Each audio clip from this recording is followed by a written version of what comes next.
अच्छा, last class में हमने मॉडल्स पढ़ा था, लेकिन मुंबई वाली बात, मॉडल्स वाली क्लास की शायद वीडियो अपलोड नहीं हुई है, क्या है पता नहीं, वो वीडियो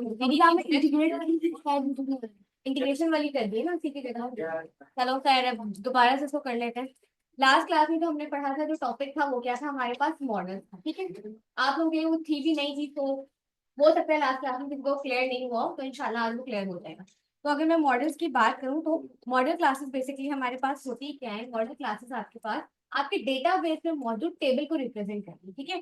सिंपल है, it represent the tables of your data, ठीक है। तो ये आपके डेटाबेस में मौजूद टेबल को क्या कर रही होती है भाई, रिप्रेजेंट कर रही होती है। सिंपल किस तरह से, क्या क्या नाम हो सकते हैं, अगर हम एग्जांपल दें, कस्टमर्स हो गया, ठीक है। कस्टमर आपके पास क्या एक टेबल है। अगर मैं इसकी एग्जांपल इस तरह से दूं कि सिंपल मेरे पास एक डेटाबेस बनाया है मैंने स्कूल मैनेजमेंट सिस्टम के नाम से, ठीक है।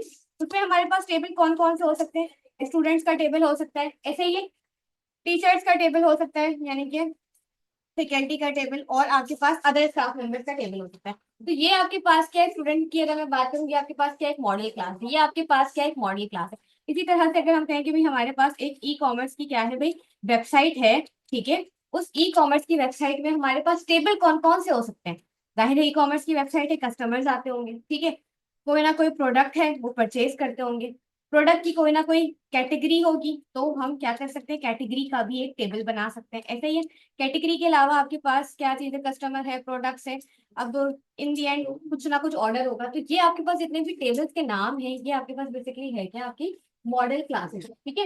इन टेबल्स के अंदर मौजूद जो प्रॉपर्टीज होती है, प्रॉपर्टीज किसको कह रहे हैं, कस्टमर है तो उसकी कोई ना कोई आईडी होगी, कोई ना कोई नाम होगा, ईमेल है, एड्रेस है, ठीक है, कॉन्टैक्ट नंबर है। ये सारी चीजें, ये जितनी भी प्रॉपर्टीज हैं, इसी को हम डिफाइन करेंगे, कहाँ डिफाइन करेंगे, अपनी मॉडल क्लास में। ये बात समझ आ रही है कि जितनी भी प्रॉपर्टीज होंगी इस टेबल में, जो जो प्रॉपर्टीज हो सकती हैं, आईडी है, नाम, ईमेल एड्रेस, कॉन्टेक्ट, ये सारी प्रॉपर्टीज हम डिफाइन कहाँ कर रहे होंगे, अपनी मॉडल क्लासेस में, ठीक है। तो आते हैं, एक न्यू प्रोजेक्ट लेते हैं।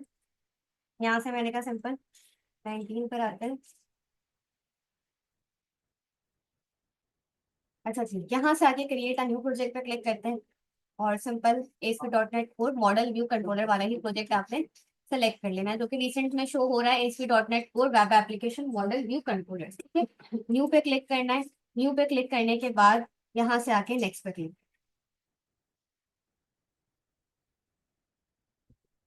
क्रिएट पे क्लिक करते हैं।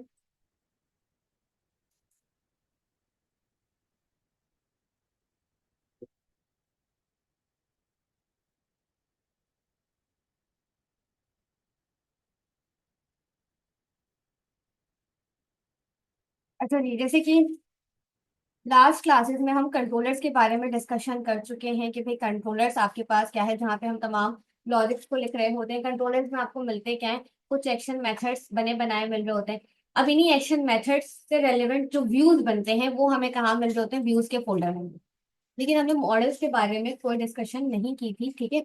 तो यहाँ पर आके राइट क्लिक करते हैं, ठीक है। राइट क्लिक करने के बाद ऐड पर आते हैं, और ऐड पर आने के बाद ये क्या है आपके पास, क्लास। किसको चूज कर लेना है, क्लास को चूज कर लेना है। क्लास को चूज करके यहाँ से क्लास को कोई भी एक नाम दे दूँ।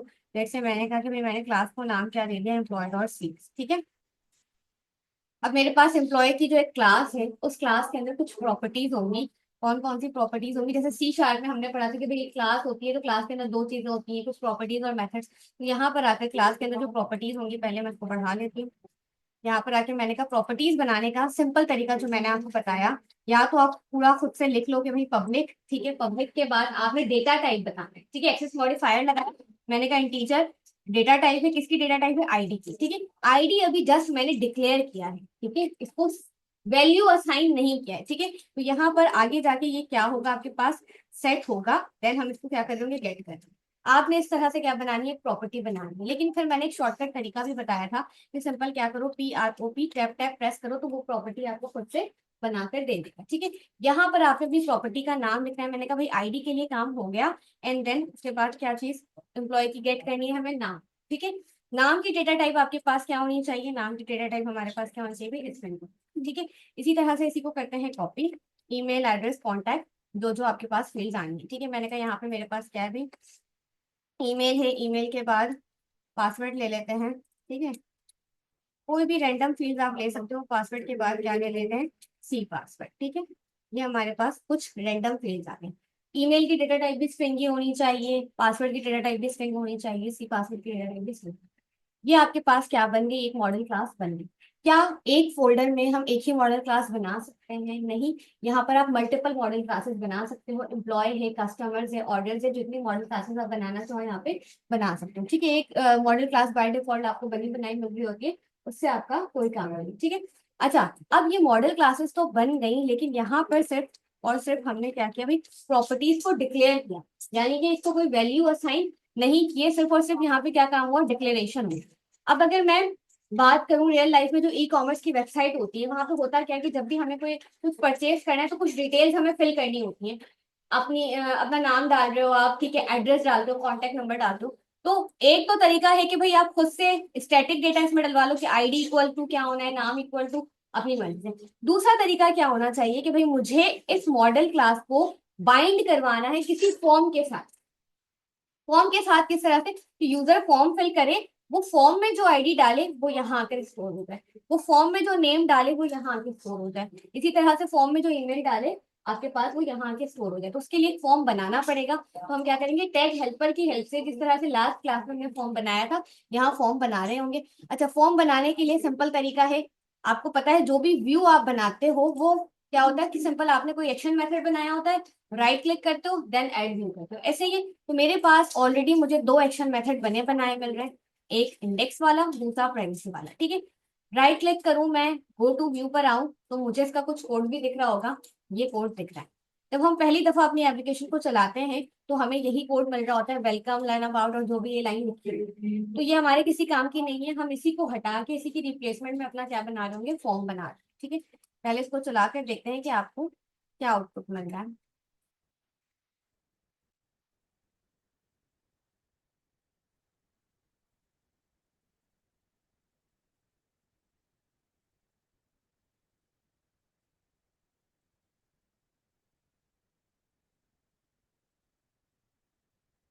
अच्छा जी, देखो यही मिल रहा है, तो मैंने कहा यहाँ पर आपको पता है हेडर और फुटर तो सेम रहता है, क्योंकि हेडर और फुटर हमारे पास कहाँ है, शेयर के फोल्डर में layout dot C S H T M L में मिलता है। ये जो बीच का कंटेंट है इसको मैंने हटा देना है यहाँ से, और मैंने कहना है कि भाई इसकी जगह मुझे क्या बनाना है, अपना फॉर्म बनाना है। और ये वो फॉर्म होगा जो मेरी मॉडल क्लास के साथ बाइंड होगा, यानी इसमें जो डेटा डाला जाएगा वो वहां जाके स्टोर होना चाहिए, ठीक है। तो यहाँ आकर मैंने सिंपल क्या किया कि भाई एक फॉर्म बना लेते हैं। अच्छा, टैग बंद भी कर देते हैं, यहाँ से आकर फॉर्म के अंदर कुछ इनपुट फील्ड होंगी। नहीं, अभी फिलहाल नहीं डालना। अच्छा, टाइप रहने ही देती हूँ, मैं सिंपल क्लास लगाती हूँ। कौन सी क्लास लगाती हूँ, बूटस्ट्रैप की एक क्लास है, क्या भी, फॉर्म कंट्रोल, ठीक है। दूसरी फील्ड्स के साथ मुझे मार्जिन भी चाहिए, तो मैं बॉटम से मार्जिन दे रही हूँ 3 का, कि जितनी भी फील्ड्स आती हैं उनका आपस में क्या हो, मार्जिन। अब मैंने क्योंकि लेबल नहीं लिया है तो मैं प्लेस होल्डर डाल रही हूँ, प्लेस होल्डर में मैं यहाँ लिख रही हूँ इंटीरियर, ठीक है। शायद ये सारी एचटीएमएल की बातें हैं, क्योंकि आपको पता है इसी को कॉपी करते हैं और मल्टीपल पेज बना। आईडी मैंने उससे नहीं लेना, मैंने कहा भाई ईमेल डालो, ठीक है, उसके बाद क्या डालो, यहाँ पर आकर पासवर्ड डालो, और यहाँ पर आकर क्या डालो, सी पास, ठीक है। ये मैंने फॉर्म तो जाहिर है आपको मिल ही जाएगा, लेकिन अगर आप चाहते हो भी, अगर मैं चलाऊं कंट्रोल F5 प्रेस करूँ, तो F5 प्रेस करके देखो तो फॉर्म आपको दिख जाएगा। लेकिन आप चाहते हो कि फॉर्म में जो चीज आप फिल करो वो चीज आपको कहाँ दिख रही हो, यहाँ से आगे को सेट कर लेते हैं ऑलरेडी क्रोम हुआ हुआ है, यस करते हैं। यहीं से चला लेता हूँ।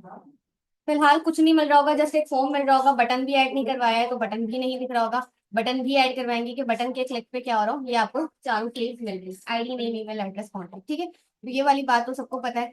सिंपल, मैंने कहा कि भाई मुझे करवाना क्या है, इस फॉर्म को बाइंड करवाना है इस मॉडल क्लास के साथ। तो टॉप पर आकर मुझे ऐड करवाना पड़ेगा इस मॉडल क्लास को, किस तरह से, @मॉडल, ठीक है। उसके बाद अपनी वेब एप्लीकेशन का नाम, अपने प्रोजेक्ट का नाम क्या है, हमारे प्रोजेक्ट का नाम वेब एप्लीकेशन 10 डॉट, ठीक है। फोल्डर का नाम क्या है, मॉडल। मॉडल्स वाले फोल्डर में आपकी मॉडल क्लास का नाम दोनों में से कौन सा है भाई, एम्प्लॉय। तो यहाँ से आकर हमने इसको क्या करवा लिया, ऐड करवा लिया। इसको ऐड करवाने के बाद अब यहाँ पे जो बाइंड करवाने का काम है वो शुरू करेंगे, किस तरह से बाइंड करवाने के लिए हम टैग हेल्पर का यूज करेंगे। टैग हेल्पर किस तरह से, मैंने कहा भाई ASP खोल, जिस तरह से याद होगा PHP में हम लिखते थे नेम इक्वल टू और जो भी आपकी फील्ड का नाम है, वो यहाँ लिखते थे, देन वही वाली चीज हम कहाँ यूज कर रहे होते थे, आगे यूज कर रहे होते थे। तो यहाँ पर नेम की जगह ही हम किसका यूज कर रहे होंगे भाई, ASP4।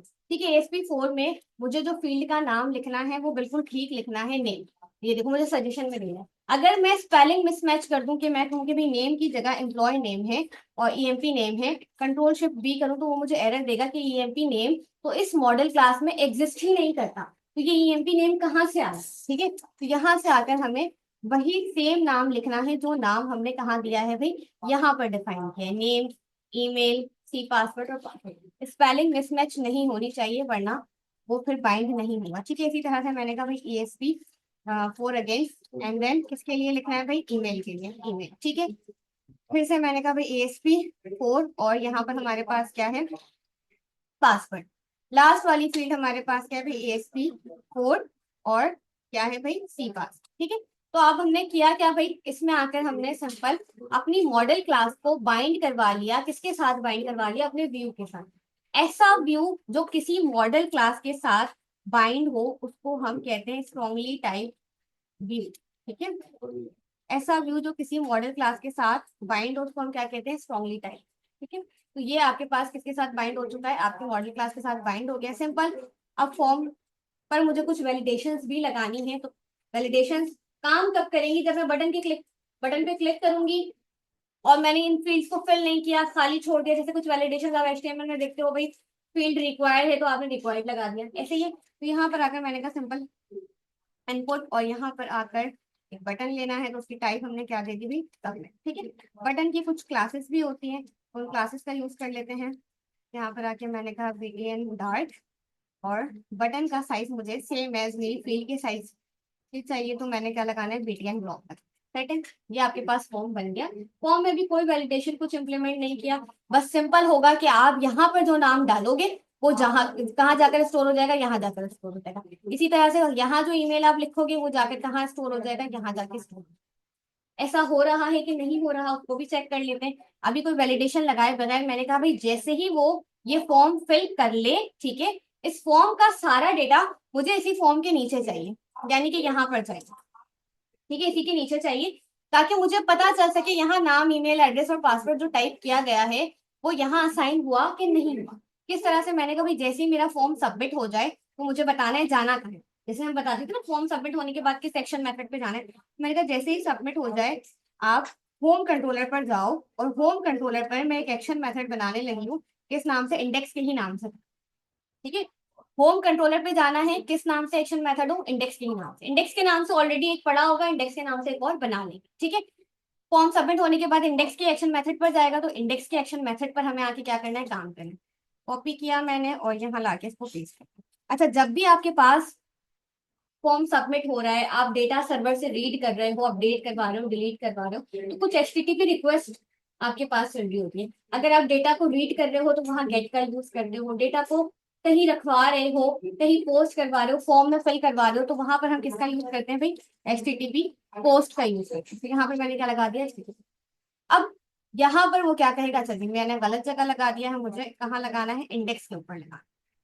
अब यहाँ पर हुआ क्या, इंडेक्स पर एरर आ रहा है, आना भी चाहिए। उसने कहा कि भाई ये भी इंडेक्स के नाम से एक्शन मेथड है, ये भी इंडेक्स के नाम से एक्शन मेथड है, और दोनों के नंबर ऑफ पैरामीटर भी क्या है, सेम है।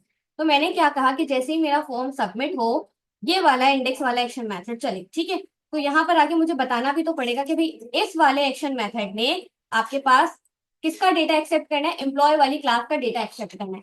तो यहाँ आकर मैंने रखा कि भाई मेरे पास एम्प्लॉय वाली क्लास है, इसके अंदर जो भी डेटा आएगा को मैं कहाँ रखूंगी, एक वेरिएबल में मैंने रखूंगी, EMP के वेरिएबल में रखूंगी। अब EMP में उसने फॉर्म में जो भी डेटा डाला वो मैंने क्या किया, किसमें भेज दिया, EMP में भेज दिया।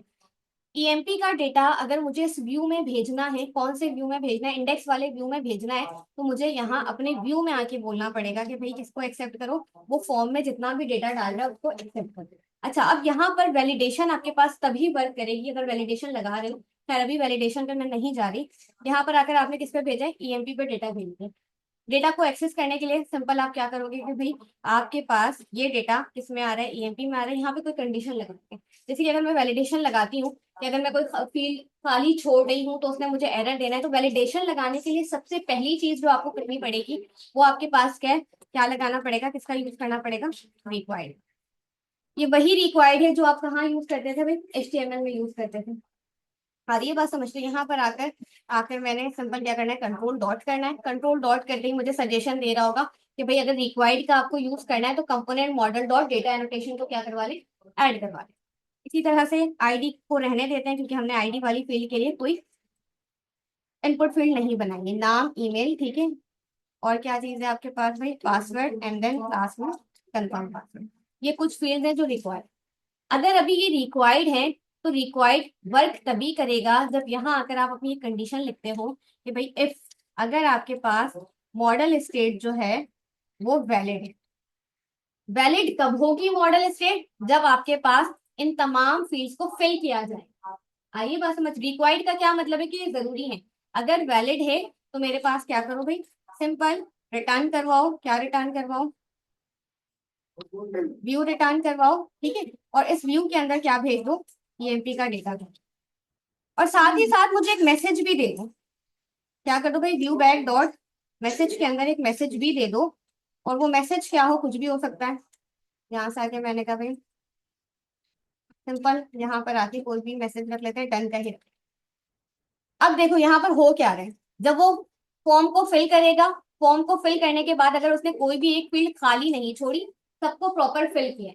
फिल करना जरूरी क्यों है, क्योंकि मैंने यहाँ पर बाइंड किया है इस मॉडल क्लास के साथ, और इस मॉडल क्लास के ऊपर सब पे क्या लगाया हुआ है, रिक्वायर्ड रिक्वायर्ड रिक्वायर्ड।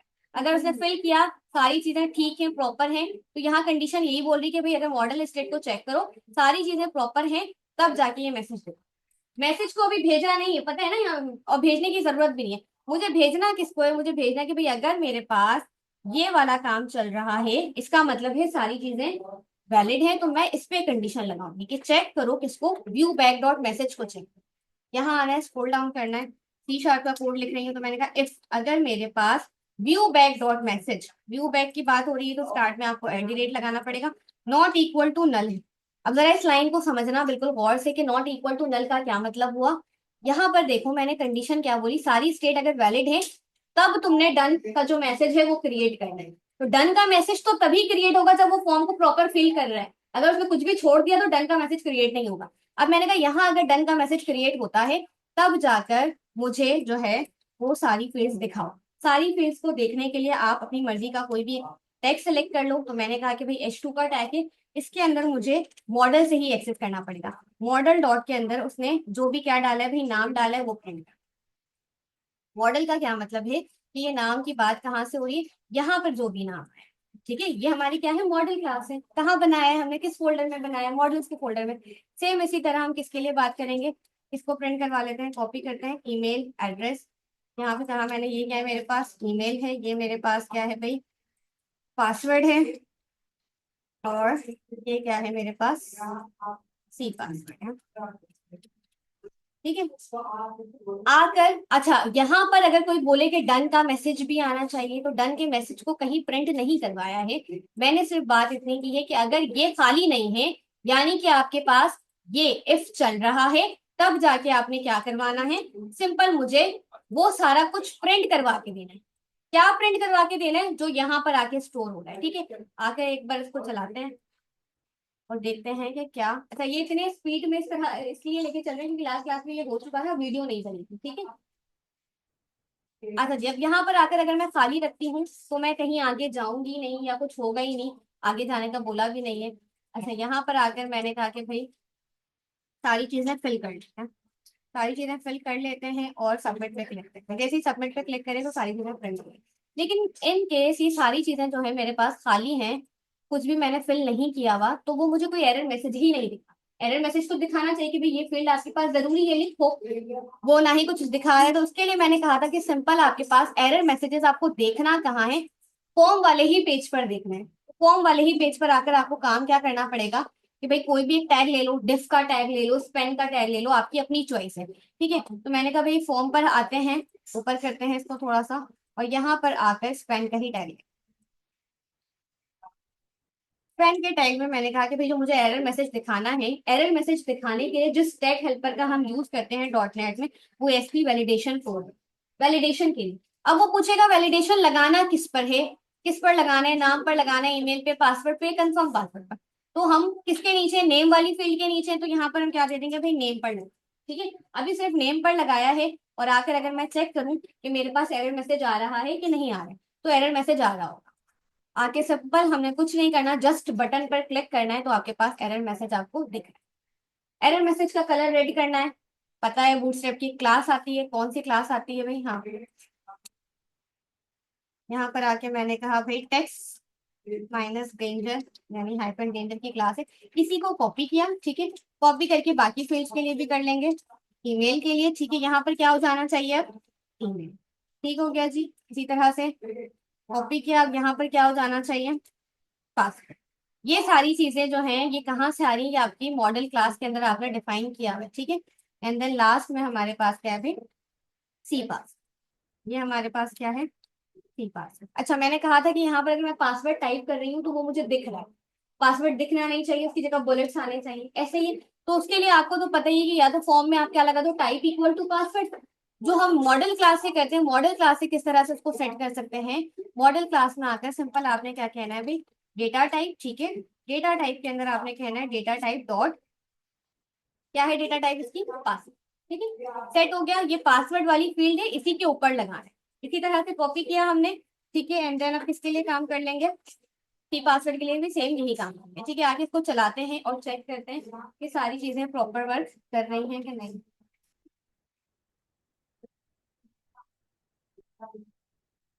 हाँ जी, यहाँ आके खाली सबमिट करूँ तो सब फील्ड में वो मुझे क्या दे रहा है, एरर दे रहा है। यहाँ से आके मैंने डेटा डाला, सबमिट किया, ऊपर से एरर किया, इसी तरह से यहाँ पे डेटा डाल दिया, सबमिट किया, तो जिस फील्ड को आप सबमिट करते जाओगे ऊपर से एरर क्या हो जाएगा, चला जाएगा। ठीक है, यहाँ पे पासवर्ड भी क्या हो चुका है, हाइड हो चुका है। क्यों हाइड हो चुका है, क्योंकि हमने वहाँ पे डेटा टाइप डॉट पासवर्ड। ठीक है, अब कुछ वैलिडेशन होती हैं, जैसे कि यहाँ पर आकर मैंने ईमेल की बात की थी, अभी मैं पासवर्ड की बात करती हूँ कि पासवर्ड मैंने यहाँ कुछ डाला और यहाँ कुछ डाला, ठीक है, वो सब एक्सेप्ट करते हैं। ये नहीं होना चाहिए, password and confirm password should be same. तो उसके लिए भी हम काम करेंगे, उसके लिए सिंपल हमें क्या लगाना है, यहाँ पर आना है किस पे, सी पासवर्ड पे। मुझे क्या चाहिए कि भाई जो भी सी पासवर्ड टाइप हो ना, वो सेम एज इट इज होना चाहिए किसके, पासवर्ड के। तो यहाँ आकर सिंपल आपने लगाना है क्या भाई, कंपेयर। नीचे दिख रहा है कंपेयर, कंपेयर के अंदर आके बताना है कि भाई किससे कंपेयर, तो यहाँ आकर बता दूं कि किससे कंपेयर करना है, आपने पासवर्ड से कंपेयर करना है। ठीक है, यहाँ आकर मैंने कंपेयर लगा दिया। अब आकर अगर मैं गलत टाइप करूं तो वो मुझे क्या दे रहा होगा, एरर दे रहा होगा। पहले इसको रोक लेते हैं, यहाँ से भी रखते हैं। हाँ, ये पिछली क्लास में नहीं बताया था, इसको ऐड कर लो।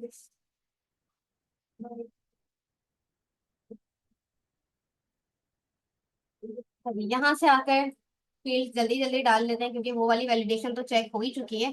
अभी जो चेक करना है कि पासवर्ड, अब यहाँ पर क्या लिखा हुआ है, C password and password don't match. वही वाली बात, आप बोलोगे भाई मुझे ये मैसेज अच्छा नहीं लग रहा, अपना कस्टम मैसेज देना है, तो वो भी देना मैंने लास्ट क्लास में बताया था कि किस तरह से देना है। पहले यहाँ से आके मैं इसको फिल करके सही कर लेती हूँ कि भाई दोनों चीजें अब मैंने सेम कर दी। जैसे ही मैं सेम करूंगी तो मेरे पास क्या होगी, दोनों चीजें मुझे फ्रंट हो रही है। अब यहाँ अगर अपना कस्टम मैसेज देना है, हाँ, तो उसके लिए हमने लास्ट टाइम क्या यूज किया था, कुछ याद है। कस्टम मैसेज देना है तो सिंपल आप क्या बोलोगे भाई, एरर मैसेज, और एरर मैसेज में आके अपना कोई भी कस्टम मैसेज दे दोगे। जैसे मैंने कहा भाई password and C password should be same. तो आपके पास अब उस मैसेज की जगह जो मैसेज आपने लिखा है वो मैसेज आपको दिख रहा होगा। ठीक है, यहाँ पर भी सेम वही वाली चीज आप कर सकते हो, किसी एक फील्ड में मैं कर देती हूँ, आपको समझ आ जाएगा कि सिंपल रिक्वायर्ड लगाया है, रिक्वायर्ड के बाद आप बोलो क्या भाई कि आपको क्या चीज दिख रही हो, एरर मैसेज दिख रहा हो, तो यहाँ पर आकर आपने क्या करना है भाई, एरर मैसेज के लिए सिंपल यहाँ आकर एरर मैसेज, ठीक है। और यहाँ पर लेट्स से मैंने कहा कि भाई नेम इज रिक्वायर्ड, जस्ट मैं ये चेंज करके क्या लिख रही हूँ, नेम। तो अब यहाँ पर भी मेरा कस्टम मैसेज है, यहाँ पर भी मेरा कस्टम मैसेज है। इसकी तरह आप किसी भी जगह पर अपना कस्टम मैसेज ऐड करवा सकते हो। ठीक है, आकर इसको चलाते हैं और देखते हैं कि ये प्रॉपर वर्क कर रहा है कि नहीं।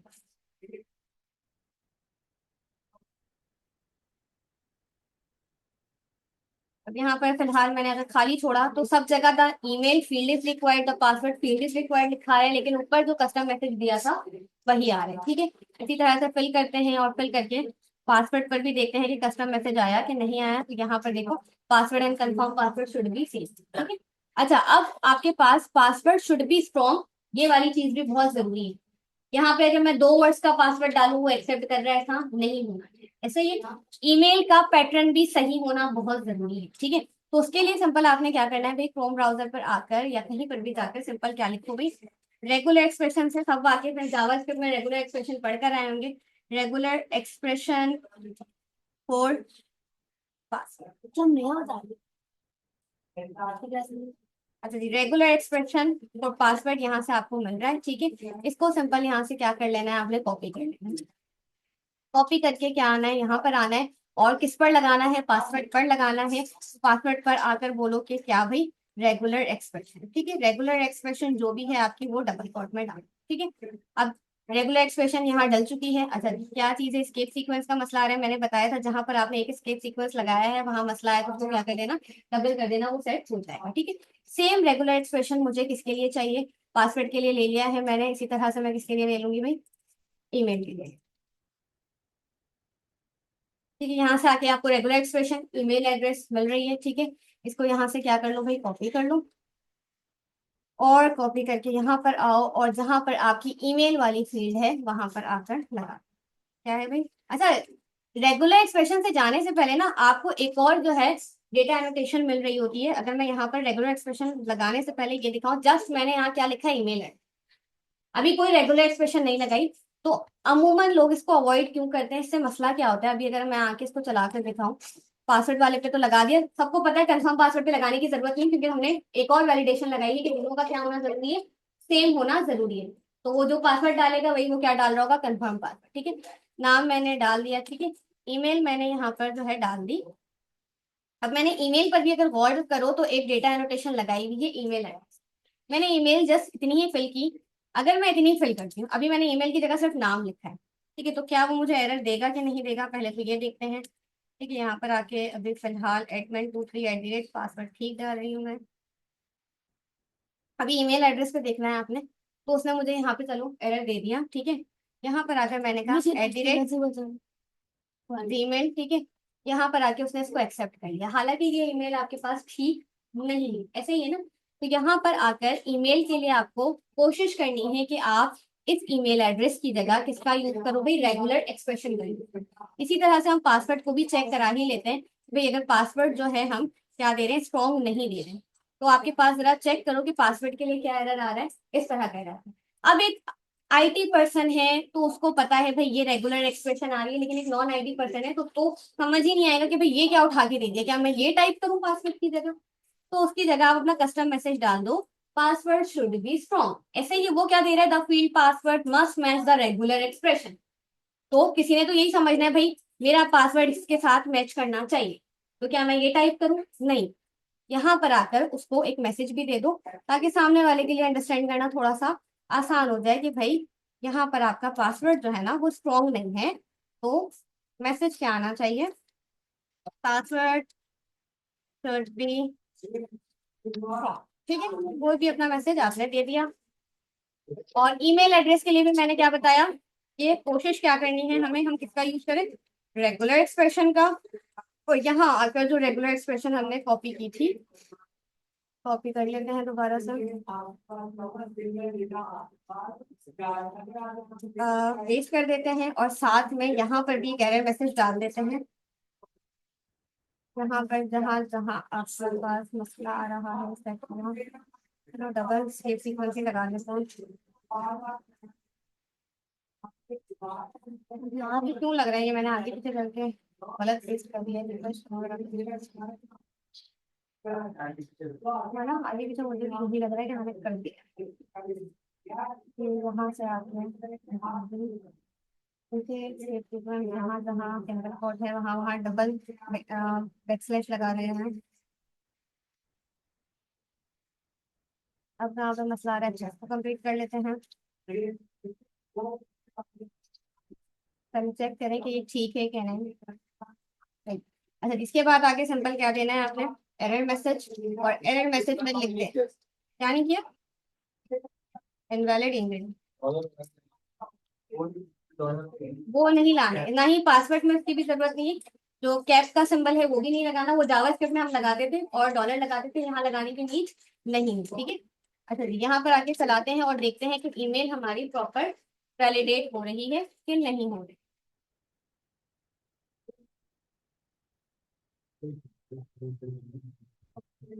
नाम ठीक डाला मैंने, ठीक है। यहाँ पर आकर ईमेल जो है गलत डाल दिया, और आकर चेक करते हैं, इनवैलिड ईमेल लिखा हुआ आ रहा है, ठीक है।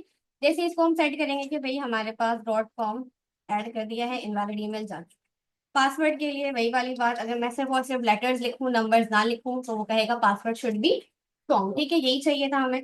admin23 लगा दिया मैंने, ठीक है। और यहाँ पर आके मैं गलती से जो हूँ, दो ही लेटर्स लिखती हूँ, तो password and confirm password should B, तो सारी वैलिडेशन प्रॉपर करते हैं। अब अगर नाम पे भी कोई बोले कि भाई यहाँ पर मैक्सिमम कोई एक लेटर लिख कर ना छोड़े, कोई ऐसा ना हो, तो वहां पर आपके पास आ रहा होता है क्या भाई, फिर पासवर्ड में एक और होता है ना कि मतलब कि जो पहले आप पासवर्ड कभी रख चुके हो दोबारा वर्ड नहीं करना है, तो पासवर्ड या ईमेल। नहीं पासवर्ड ऐसे उस जगह तो हाँ मतलब आप जो पहले पासवर्ड रखोगे ना वो दोबारा नहीं नहीं, ये वाली चीज मुझे तो नहीं पता। तो यहाँ पर आकर सिंपल मैक्सिमम स्ट्रिंग की जगह स्ट्रिंग लेंथ लिख लो, ठीक है। स्ट्रिंग लेंथ में आप यहाँ पर आकर कोई भी एक लेंथ डिफाइन कर दो, यहाँ पर स्ट्रिंग लेंथ को एक्सेप्ट कर रहा होगा। स्ट्रिंग लेंथ की क्या था, स्ट्रिंग लेंथ,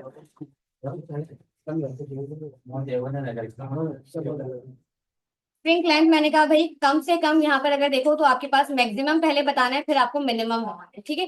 तो मैक्सिमम मैंने कहा कि भाई मेरे पास कितने होने चाहिए, यहाँ पर वो 10 लेटर्स डाल सकता है, और यहाँ पर आके मिनिमम वो कितने डाल सकता है वो आप बता दोगे। मिनिमम लेंथ मैंने कहा वो कितने डाल सकता है, 3 डाल सकता है, ठीक है। तो स्ट्रिंग लेंथ में 10 और मिनिमम लेंथ कितनी है, 3, ठीक है।